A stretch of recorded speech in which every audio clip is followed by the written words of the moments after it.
सभागार में आते हुए और यहाँ के आंकड़ों, विचारों, आचारों, व्यवहारों को देखते हुए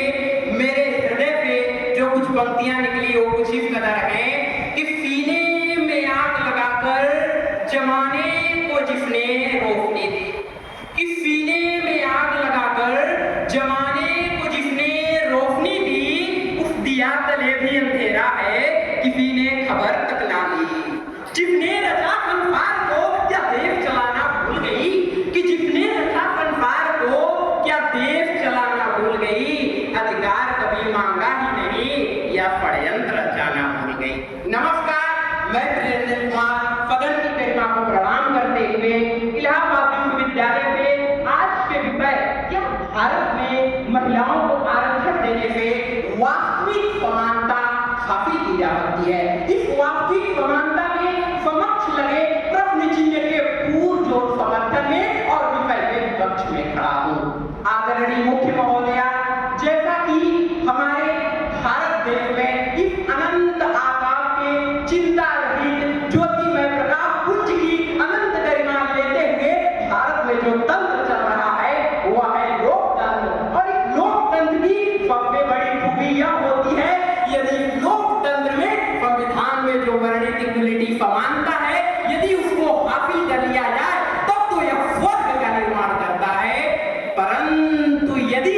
यह असमानता पृथु सत्मात्मक को लेकर के समाज को यदि झकझोरता है तो यह खुले हुए सड़कों पर उस सांड की तरह होता है जो किसी एक पक्ष को रौंद देता है। अध्यक्ष महोदया, यह बात मैं कोई हवा में सिक्के उछाल कर नहीं कर रहा हूँ, बल्कि संविधान सभा का जब गठन हो रहा था उस समय महिलाओं की जो संख्या थी उस आंकड़े भी मेरे निगाहों में दौड़ रहे हैं, लेकिन प्रस्तुत किए जा रहे हैं, उन्हें दोहराना उचित नहीं है। और उसके बाद भी जो 1952 में हमारे देश में चुनाव होता है उस समय जो 5% लोकसभा में महिलाओं की संख्या थी, आज 60 सालों से भी अधिक का वक्त गुजर गया है, परंतु इसकी हुई 15% से भी कम पर अटकी हुई है। तो कहीं न कहीं यह प्रश्न चिन्ह खड़ा करता है और वह प्रश्न चिन्ह इस विषय में वर्णित है।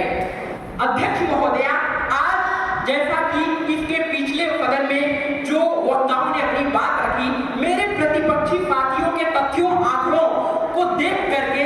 लगता था कि कहीं न कहीं मैं इस विचार के पक्ष में खड़ा हो जाऊं और सदन को भ्रमित कर दूं, परंतु मेरे हृदय मान नहीं रहे थे, क्योंकि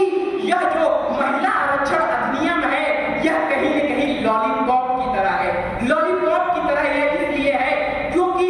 इसमें जो इसके ऊपर चमकीले चमकीले पन्नी लगे हुए हैं, इसमें जनगणना और परिसीमन के पन्नी उखाड़ने में कई साल गुजर जाएंगे, कई चुनाव गुजर जाएंगे, और यदि इसकी दूरदर्शिता हासिल भी होती है तो कहीं न कहीं जो हमारे पंचायत चुनाव आप देख लीजिए, बिहार को 50% से भी अधिक महिलाओं का आरक्षण दिया हुआ है, लेकिन जब आज के दौर में बेपरीज आती है पंचायत जैसी तो उसमें कहीं न कहीं टोकन प्रधान की दिखाया जाता है और इससे पूरा समाज समर्पित और यहाँ पर अपना समर्थन भी देता है। अध्यक्ष महोदया, जैसा कि आज के दौर में हम यह कहेंगे कि यह महिला आरक्षण अधिनियम कहीं न कहीं बिनपेंदी का मोटा है, न इसके सिर है न पांव है। ऐसा मैं इसलिए कह रहा हूँ क्योंकि जब चुनाव आता है तो इसकी दूरदर्शिता देखी जाती है और आज से जब इसके इतिहास को खंगाला जाएगा तो आप देख सकते हैं कि इसको हासिल करने में कितनी बार यह उलटफेर लिया हुआ है, और आज भी जिन पार्टियों का इसे समर्थन मिलता है कहीं न कहीं वो इनमें अपना स्वयं का लाभ देख करके समर्पित करती हैं। तब कभी क्रांति की यह पंक्तियां निकलती हैं कि अध्यक्ष महोदया, उन्हें समानता चाहिए लफ्जों, विचारों और निगाहों में, कि उन्हें समानता चाहिए लफ्जों, विचारों और निगाहों में। यह आरक्षण कितना भी बड़ा हो मगर अधिकार का खतरा नहीं तो है, क्योंकि इस आरक्षण से मिलने से हम स्पष्ट रूप से कह सकते हैं कि अगर आरक्षण इस तरीके से दे दिया जाता है तो जो झारखंड में हमारे एजुकेशन मिनिस्टर जो कि शपथ ग्रहण भी ठीक से नहीं पढ़ रही थी, वही देश की दुर्दशा